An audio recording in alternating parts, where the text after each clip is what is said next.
शुक्र है सीता मैया का, अजी मैंने सारी जमीन जोत दी है, तुम अब बीज लगा दो। सच में चंपा, तुमने इतनी जल्दी सारा खेत जोत दिया? लेकिन ये हल तो कितना भारी था, कंधे पर भी नहीं उठाया जाता है। अरे भाई मदन, लगता है तुम भूल रहे हो, हमारा गांव लंबे बाल वाला गांव है और हमारी लुगाइयों के बाल घुटने से भी नीचे लहराते हैं। औजार का काम करते हैं इनके बाल। अरे वाह, देखो सब लोग मेरा जुगाड़ सीधा जाकर निशाने पर लगाए। मैंने अपने बालों में कांटा बांधकर कितनी सारी बड़ी बड़ी मछलियां फंसाई हैं। आज तो हम मिलजुल कर दावत करेंगे। ये कहते हुए बबीता अपने लंबे बालों को ऊपर खींचती। उसके लंबे लहराते काले बाल झरने के पानी में से मछलियों का झुंड जाले में फंसाकर ऊपर ले आता है। मछलियों से भरा जाला फटने को था, इस बात से ये पता लग रहा था कि जाले का वजन कितना ज्यादा था। वहीं दूसरी तरफ पेड़ के नीचे डाली पर से मोहिनी अपने लंबे बालों से पेड़ की सूखी डाली तोड़ रही थी। जहाँ महिलाओं से लेकर छोटे छोटे बच्चों के बाल भी लंबे लहराते थे। आखिर लंबे बालों वाले इस अनोखे गांव के पीछे का रहस्य क्या है, जानने के लिए कहानी के पिछले भाग को देखते हैं। एक समय में किशनगंज गांव बहुत ही कुशल था। गांव की महिलाएं बहुत ही रूपवती थी, सबके बाल कमर तक बरखाते थे। गांव की जमीन बहुत ही उपजाऊ थी, सभी के पति किसान थे। खेती बाड़ी करके वह अपने साल भर का भरण पोषण आराम से कर लिया करते थे। इतवार की सवेरे सवेरे चंपा बबीता अपनी बेटियों के बाल में तेल डाल रही थी। माँ, आराम आराम से कंघा करो ना, मेरे बाल नोच रहे हैं। अरे आराम से ही तो कर रही हूँ लाडो। हे भगवान, बाल बाल सुलझाने में ही तेरे कितने बाल निकल गए, कितने हल्के बाल हो गए, इसीलिए कहती हूँ तेल डाल कर रखा कर। अरे चंपा, मैं तो मेरी सोनी के बाल तेल में चुपड़ कर रखती हूँ, फिर भी इसके बाल झड़ रहे, और मेरे भी। जब से पोखर का पानी खारा हुआ है, हमारे गाँव की सब औरतों के अच्छे खासे बाल हल्के हो गए हैं। कोई अच्छा तेल शैम्पू लगाना होगा तभी फर्क पड़ेगा, वरना हम तो पूरी तरह गंजी हो जाएंगे। दोनों बातचीत कर रही होती है, तभी गाँव के अंदर तेल का प्रचार करता हुआ एक आदमी आता है। तेल ले लो, तेल एक शीशी लगाओ और बाल झड़ने की समस्या से निजात पाओ। 100 रुपए में 2 बोतल तेल, एक पे एक फ्री। आ जाओ बहन जी, ले लो तेल ले लो। गांव की सभी औरतों की नजर उस आदमी के लंबे काले बालों पर टिक जाती है। सबका मुंह खुला का खुला रह जाता है। अरे चंपा, देख रही है, इस आदमी के बाल तो नागिन की तरह बलखा रहे हैं। चल हम भी तेल खरीद लेते, मुझे तो बड़ा फायदेमंद लग रहा है, और 100 रुपए कोई महंगा भी नहीं है, बड़ा सस्ता है। प्रचार के आधार पर गांव की सभी औरतें उस बहरूपिया आदमी से तेल खरीद लेती हैं, मगर उनमें से किसी को भी असलियत पता नहीं थी कि वह आदमी सर पर विग लगाए हुए था। थोड़े दिन में गांव की औरतों के बाल और हल्के हो जाते हैं। तभी एक दिन गुंजा नाम की एक बड़ी ही गरीब गंजी काली लड़की तेल शैम्पू बेचने आती है। तेल शैम्पू ले लो, रीठा गुड़हल शिकाकाई का बनाया तेल शैम्पू ले लो। बहन जी, तेल शैम्पू ले लीजिए, 1 महीने में ही आप लोगों के बाल गारंटी के साथ लंबे और घने कर देगा। उस गंजी काली लड़की को गांव के अंदर तेल शैम्पू बेचता देखकर सभी औरतों का गुस्सा उस बेकसूर पर भड़क जाता है। ये गंजी पटेल काली कलूटी बैंगन लूटी भी उस आदमी की तरह ठगेरू है। मैं तो कहती हूँ उसे चप्पल और जूते की माला पहनाते हैं और इसका मुंह काला करके यहाँ से निकलते हैं, तभी इन लोगों का ऐसा झूठा प्रचार करने की आदत जाएगी। सभी औरतें उसका मुंह काला करके जूते की माला पहनाती हैं और पत्थर मार मार कर गांव से भागने लगती हैं। बेचारी गुंजा रोती भी लगती है। भगवान के लिए मत मारो मुझे, निकल जा हमारे गांव से, वरना तेरी जान निकाल देंगे। तुम सब औरतों ने मिलकर मेरी जान ली है, तुम मेरी मौत की कसूरवार हो, इसलिए इस गांव की धरती श्रापित होगी और अब कोई अन्न की बाली यहाँ नहीं उपजेगी। तुम सब भुखमरी के शिकार होगे। ऐसे बोलकर गंजी गुंजा दम तोड़ देती है। पूरी धरती बंजर हो जाती है, गांव में सूखा और अकाल आ जाता है। यहाँ तक कि पूरा का पूरा गांव गंजा और बदसूरत हो जाता है। लोग उनकी शक्ल को देखकर भीख भी नहीं देते, सब अपनी बुरी दुर्दशा में अपने गुनाहों से तौबा करते हैं। तुम औरतों के कारण उस लड़की के श्राप पूरा गांव भुगत रहा है। अपने पापों का पश्चाताप करो, वरना हम सब मर मिटेंगे। जलन में हमसे बड़ी भूल हो गई काकी, हे ईश्वर हम पर तरस खा। हमें बचा। तभी उस लड़की की आत्मा उन्हें दिखाई देती है। तुम लोगों को तुम्हारी भूल का एहसास है, लेकिन मैं अपनी श्राप को तो लौटा नहीं सकती।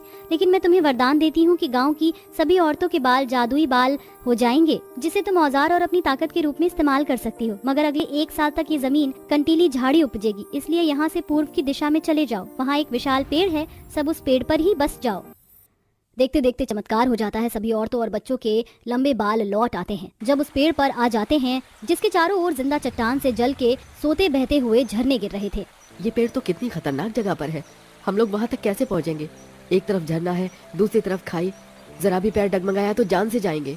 आप सभी घबराइए मत, हम अपनी लंबे बालों को रस्सी के रूप में इस्तेमाल करके उस पेड़ वाले स्थान तक पहुंच जाएंगे। ए मेरे जादुई लंबे बाल, और लंबे हो जाओ।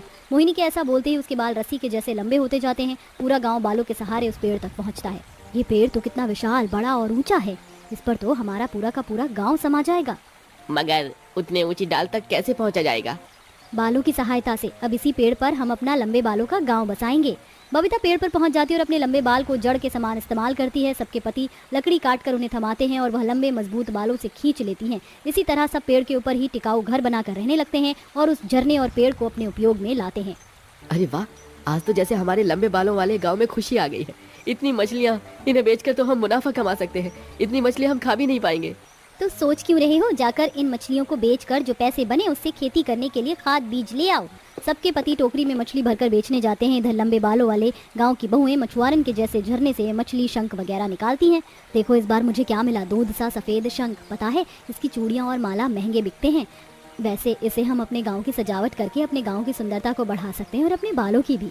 फिर सारी औरतें शंख से जूड़ा चूड़ी बनाकर इस्तेमाल करती हैं। धीरे धीरे उनका जादुई बाल वाला गांव देखने के लिए दूर दूर से टूरिस्ट आने लगते हैं और तस्वीर खींचते हैं, ब्लॉग बनाते हैं। तो जैसा कि आप देख सकते हैं, इस वक्त मैं लंबे बाल वाले गांव के अंदर हूं। आप देख सकते हैं यहाँ पर बड़े से लेके बच्चों के बाल भी कितने लंबे हैं। यह गांव अपने आप में 8वां अजूबा है। आपको हमारा लंबे बाल वाला गांव अगर इतना ही पसंद आया रिपोर्टर बाबू, तो हमारे गांव में बस जाइए। हम आपके बाल भी लंबे कर देंगे। महिलाएं रिपोर्टर से हंसी ठिठोली करती। थोड़े ही दिनों में लंबे बाल वाला गांव अखबार के पन्नों में छप जाता है और गिनीज बुक में भी रिकॉर्ड हो जाता है, जिससे अब गांव में सैलानी घूमने फिरने आया जाया करते, जैसे गांव वालों को आर्थिक मदद मिलने लगती है। और इसी तरह से 1 साल गुजर जाता है। बंजर धरती फिर से हरी भरी हो जाती है, जिसके साथ गाँव की सभी महिलाओं की चमचमाती लहराते रेशम से काले बाल साधारण कमर तक हो जाते हैं। मैं इस गाँव को श्राप मुक्त करती हूँ। अब तुम लोग इस गाँव में आराम से रह सकते हो, लेकिन फिर कभी किसी का उपहास मत उड़ाना, जो तुम्हें इस तरह कष्टदायक जीवन का फल ना भोगना पड़े। हम वादा करते हैं आज के बाद फिर कभी हम किसी का ठट्ठा नहीं उड़ाएंगे, सबका आदर करेंगे। तुम्हारा धन्यवाद जो तुमने हमारे गांव को पहले के समान बना दिया, लेकिन हमारा इस लंबे बाल वाले गांव से एक अलग सा नाता, एक अलग सा रिश्ता जुड़ गया है, तो हम यहाँ भी आते जाते रहेंगे। हाँ बिल्कुल, ये लंबे बाल वाला गाँव आज के बाद तुम्हारा ही होगा। उस दिन के बाद से गांव वाले खुशी खुशी गांव में अपना जीवन निर्वाह करने लगते हैं और शांति और सुकून भरे पल के लिए लंबे बाल वाले गांव में भी आया जाया करते थे। ठंडे मौसम की ठंडी हवाएं चल रही थीं और गरीब झोपड़ी में 5 बहू ठंड से सिसक रही थीं। बाप रे बाप, इस बार तो बड़ी कड़क सर्दी पड़ी है। मेरे तो हाथ सुन्न हो गए हैं। तेरे हाथ सुन्न हुए हैं? अरे मेरे तो हाथ लाल पड़ गए हैं ठंडे पानी में कपड़े धोकर। काश कुछ इस सर्द मौसम में गर्मा गर्म खाने के लिए मिल जाता, लेकिन घर पर सब्जियां कहाँ हैं? अरे पैसे और सब्जी नहीं है तो क्या हुआ, तुम भूल गई? हमने हरी सब्जी की जड़ को 2 हफ्ते पहले अपने आंगन में दबा दिया था। अब पालक और मेथी उग गई हैं। चलो उसी के पकौड़े बना लेते हैं और साथ में अदरक की चाय, मजा आ जाएगा। मेरी जुगाड़ू बहू, तुम्हें उठने की कोई जरूरत नहीं है। मुझे पता है तुम्हारा दिमाग अब कहाँ कहाँ चलने लग गया है, इसीलिए तुम्हारे जुगाड़ से मैंने तुम्हारी जुगाड़ू चाय और पकौड़े दोनों बना लिए हैं। चलो अब खाने का मसा लो। आहा, क्या पकौड़े की खुशबू आ रही है, मैं तो जल्दी से खाऊंगी। अरे अरे बहू, पकौड़े खाने के लिए मैं भी लाइन में लगा हूँ। लेकिन जुगाड़ से याद आया, आज सुबह मुझसे बाल्टी टूट गई थी। उसका जुगाड़ हो सकता है क्या? हमारे पास गिनती की 2 ही तो बाल्टी है। अरे बाबा जी, आप पकौड़ों का मजा लीजिए। उस बाल्टी को ठीक करना तो हम 5 बहू के बाएं हाथ का खेल है। 5 बहू अपने सास ससुर के साथ ठंड में गर्मा गर्म पकौड़े का मजा लेती हैं और फिर ससुर की टूटी प्लास्टिक की बाल्टी को एक खराब टूथब्रश को पिघलाकर उसी टूटी हुई जगह पर लगाती हैं जहां प्लास्टिक चिपक जाती है और बाल्टी ठीक हो जाती है। फिर मालिनी बाल्टी में पानी डालकर सास ससुर को दिखाती है। देखा, बाल्टी एकदम ठीक हो गई ना आपकी जुगाड़ू बहू से। वाह वाह बहू, तुम 5 के जुगाड़ से तो घर में बहुत फायदा हो जाता है। भगवान सबको तुम जैसी बहुएं दे। 5 बहुएं घर में हर किसी चीज का हल जुगाड़ से निकाल लिया करती थी। क्या कोई बड़ी परेशानी आने पर वो अपने जुगाड़ से परिस्थिति का सामना कर पाएंगी? ये जानने के लिए आइए हम कहानी में आगे बढ़ते हैं, जहाँ 5 बेटे पहाड़ी क्षेत्र में चट्टान तोड़ने और पत्थर उठाने का काम किया करते थे। लेकिन उनका काम इतना मंदा था कि घर वालों की 2 वक्त की रोटी भी पूरी नहीं हो पाती थी। एक दिन उनके गांव में पानी की समस्या हो गई, जिस वजह से सभी लोग बाल्टी, मटके इत्यादि लेकर दूर से हैंडपंप और नदी से पानी लेकर आ रहे थे। माँ जी, हम तो खुद 12 लोग हैं। हम लोग को तो पानी की दिक्कत और होगी, क्योंकि हमारे पास तो पानी रखने की जगह ही नहीं है और ना ही बर्तन, और ऊपर से ज़्यादा लोग, फिर खाना बनाना, नहाना, सब कुछ करना पड़ता है। हाँ माँ जी, भले ही सर्दी हो लेकिन पानी तो चाहिए ना। मेरे पास एक जुगाड़ है। हम ज़मीन में एक गड्ढा कर लेते हैं, जैसे कि तालाब में पानी रहता है। हम उस गड्ढे में पानी को जमा कर लेंगे, जहाँ से हम पानी भी पी पाएंगे और खर्च भी कर पाएंगे, और लकड़ी के फट्टे से ढक देंगे। अरे हाँ, ये जुगाड़ तो बढ़िया है। तभी 5 बहू घर के बाहर की जमीन में खोदना शुरू करती हैं और फिर रस्सी से एक बड़ी सी बाल्टी डाल देती हैं, जिसमें नदी से भर भर कर 5 पानी पलट देती हैं और उनका 2 हफ्ते तक का पानी का गुजारा हो जाता है, जिससे वो खाने पीने, नहाने और कपड़े धोने के काम में इस्तेमाल करती हैं। जुगाड़ू बहू इतने जुगाड़ू किस्म की थी कि उनकी साड़ी भी फट जाती थी तो हाथ से सिल लिया करती थी, वरना उनके पर्दे खोल कवर बनाकर काम में ले लेती थी। सब कुछ सही चल रहा था, लेकिन गांव के उनके रिश्तेदार उनकी जमीन के पीछे काफी समय से पड़े थे, इसलिए वो सरपंच को पैसे खिलाकर जमीन अपने नाम करने की करते हैं। देखो सरपंच जी, हम तुम्हें मुंह मांगी कीमत दे चुके हैं, हमें वो जमीन हर हाल में चाहिए। किसी भी तरह उन गरीब परिवार वालों को निकालो, उनकी 5 बहू बहुत तेज है। मुकेश जी, आप चिंता मत कीजिए, आपको थोड़ी सी एक्टिंग करनी है और थोड़ा सा झूठ मुझे बोलना है, उसके बाद गांव वाले खुद मिलकर उन्हें धक्के मार के निकाल देंगे। कुछ देर बाद सरपंच अपने आदमियों के साथ परिवार के घर पहुंच जाता है, आवाज लगाकर उन्हें बाहर बुला लेता है। अरे सरपंच जी, आप कहिए क्या बात है? अरे बात तो ऐसे है ना अशोक जी, दूसरों की जमीन को हड़प कर आराम से जीना कोई आपसे सीखे, लेकिन इस जमीन के असली कागज और मालिक को मैं देख चुका हूँ और आप सभी को यह जमीन अभी के अभी खाली करनी होगी। यह मेरा फैसला है और अगर आप इसे नहीं मानते तो गांव वाले आप सबको मिलकर धक्के मार के बाहर निकाल देंगे। सरपंच जी, आप ये कैसी बात कर रहे हैं? हम तो अपनी जमीन पर बरसों से रह रहे हैं, किसी और की जमीन कैसे हो सकती है जब कागज ही हमारे पास है? हाँ सरपंच जी, हमारी ही जमीन है।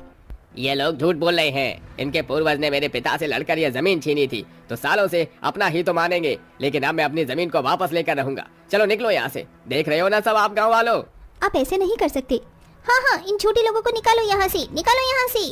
फिर गांव के सभी लोग पत्थर उठाकर आक्रोश करने लगते हैं। तभी मुकेश धमकी देकर उनका बोरिया बिस्तर ले जाने को कहता है, जिसके बाद मजबूरन पूरे परिवार को घर छोड़ना पड़ता है और वो ठंड में इधर उधर कांपते हुए भटकने लगते हैं। बाप रे बाप, बहुत ठंड हो रही है। अब हम कहाँ जाएंगे बेटा? माँ, पिताजी, समझ तो मुझे भी नहीं आ रहा कि अब हम कहाँ जाएं।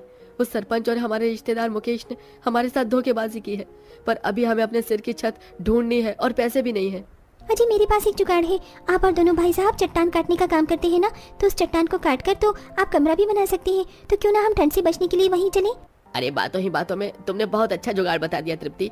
वैसे भी हमारा गांव पहाड़ी क्षेत्र के पास था, लेकिन अब हम पहाड़ी क्षेत्र में जाकर तुम्हारा ससुराल भी बना सकते हैं। बेटा, क्या ये सुरक्षित होगा? हाँ पिताजी, सुरक्षित होगा। चलिए, पहाड़ पर पहुंचते पहुंचते और ठंड हो जाएगी। फिर सभी लोग चलते चलते ठंड में पहाड़ों पर पहुंच जाते हैं, जहां पांचों भाई के साथ 5 जुगाड़ बहू भी चट्टान काटने का काम करती हैं और देखते ही देखते जुगाड़ से वो एक बड़ा कमरा तैयार कर लेती हैं, जहां एक बहू पास की मिट्टी लेकर चूल्हा बनाकर तैयार कर लेती है और लाए दाल चावल अनाज से वो अपने उस वक्त का खाना तैयार कर लेते हैं। शुक्र है खाना तो बन गया, लेकिन इतनी ठंड लग रही है कि खाना खाया ही नहीं जा रहा है। इस पहाड़ी ससुराल में कुछ जुगाड़ हो सकता है क्या? अरे दीदी, यहाँ आसपास इतने पेड़ हैं, मैं कुछ लकड़ी लेकर आ जाती हूँ। आग जलाकर खाना खाएंगे जिससे ठंड भी ना लगे। फिर सुभद्रा और उसका पति आसपास के पेड़ की लकड़ी काट कर घर ले आते हैं और उसको जला देते हैं, जिसके बाद उनकी ठंड थोड़ी कम होती है और वो चैन से खाना खा पाते हैं। लेकिन लेटते टाइम उन्हें वो पथरीली जगह बहुत चुभती है। हे भगवान, कब से लेटने की कोशिश कर रही हूँ, लेकिन पहाड़ी जगह इतनी ठंडी है, ऊपर से पत्थर चुभ रहे हैं। हमारे पास तो कोई गद्दा भी नहीं है। अरे आप सही कह रही हैं माँ, मुझे भी ये जगह बहुत चुभ रही है। हमारी पत्नियां गांव में होती तो वो अब तक कोई जुगाड़ कर लेती, लेकिन पहाड़ में क्या ही जुगाड़ करेंगी। आकाश जी, ये कहकर तो आपने हम सबको चुनौती दे दी। हम पांचों इतनी जुगाड़ू हैं कि हर परिस्थिति में कुछ न कुछ हल निकाल लेती हैं। तुम लोगों को कुछ जुगाड़ आया, मुझे तो आ गया। मुझे भी आ गया। हम अभी आप सबका लेटने का बंदोबस्त करते हैं। पांचों जुगाड़ू बहुएं अपने गुफा जैसे घर से बाहर निकलकर आसपास के मुलायम घास और सूखे पत्तों को इकट्ठा कर लेती हैं, जिसे वो सबके लेटने की जगह पर बिछा देती हैं और फिर ऊपर से मुलायम घास डाल देती हैं, जिससे उन्हें वो जगह चुभना बंद हो जाती है और आराम से सब लोग लेट जाते हैं। वहीं पक्षियों के नरम पंख से वो एक नरम रजाई बना लेते हैं, जिसे ओढ़कर वो सोया करते थे। अरे वाह बहू, अब तो बहुत अच्छा लग रहा है। पहाड़ी ससुराल वाले पहाड़ी क्षेत्र में किसी तरह ले राशन से अपना गुजारा चला लेते हैं। फिर एक दिन, माँ जी, हम जितना सामान अपने घर से लेकर आए थे अब वो खत्म होने को आया है। मुझे लगता है हमें खाने पीने के लिए जुगाड़ कर लेना चाहिए, क्योंकि गांव छोड़ने के बाद हमारे पतियों के पास काम भी नहीं है। हाँ बहू, तो बिल्कुल ठीक कह रही है। माँ जी, मैं कुछ सब्जी लाई थी जो सब थोड़ी उग गई है और मैंने बनाई नहीं। मैं इन्हें यहाँ आसपास की मिट्टी में दबा देती हूँ, क्या पता इनसे उग जाए। हाँ बहू, आप सब लोग यहाँ रहिए, हम पांचों भाई किसी काम की तलाश करके आते हैं। क्या पता यहाँ कोई पहाड़ पर काम मिल जाए। पांचों भाई काम की तलाश में चले जाते हैं, जहाँ उन्हें छोटे छोटे पत्थर उठाने का दिहाड़ी पर काम मिल जाता है और वो करने लगते हैं। वहीं दूसरी तरफ एक फॉरेनर तृप्ति से कहती है, हे, क्या तुम्हें पता है यहाँ से जाने का रास्ता कहाँ है? मैं ये पहाड़ घूमने आई हूँ, पर मुझे यहाँ का रास्ता नहीं पता। Can you help me? आपकी बातों से लगता है आप खो गई हैं। मैं आपकी मदद करती हूँ। माँ जी, पापा जी, मैं अभी आई। तभी तृप्ति उस विदेशी औरत को आसपास के पहाड़ी नज़ारे दिखाने चली जाती है और उसको जाने का रास्ता भी दिखा देती है। जाते जाते वो औरत 1000 रुपए दे जाती है, जिससे तृप्ति दूसरे पहाड़ पर जाकर खाने पीने का सामान ले आती है। ये देख घर पर सब खुश होते हैं और उन्हें विदेशी लोगों को पहाड़ी के सुंदर नज़ारे दिखाने का काम समझ आ जाता है, जिससे वो पहाड़ पर रहकर लोगों को गाइड करते थे और जुगाड़ू सब्जी के पकौड़े बनाकर साथ में चाय के साथ बेचने लगते हैं, जिससे धीरे धीरे उनकी गरीबी खत्म हो जाती है। साथ ही साथ 5 जुगाड़ू बहू पैसों का लालच देकर एक दिन सरपंच के पास जाती हैं, जिससे वो सब कुछ उगल देता है और 5 जुगाड़ू बहू गांव वालों के सामने उसे पीट कर सच उगलवा लेती हैं। बता सरपंच सबको सच क्या है, वरना तू अभी जेल में उन मक्कार रिश्तेदारों के साथ चक्की पीसेगा। हाँ, मैंने पैसों के लालच में आकर उन मासूम लोगों को उनके घर से निकाल दिया। इनमें इनका कोई दोष नहीं है, सब मुकेश की गलती है। सुन लिया दरोगा साहब आपने, पकड़ लीजिए इन धोखेबाज लोगों को। फिर 5 बहू के जुगाड़ खुराफाती दिमाग की वजह से उन्हें अपना घर वापस मिल जाता है। साथ ही दोषी लोगों को सजा मिल जाती है और वो सब खुशी खुशी रहने लगते हैं।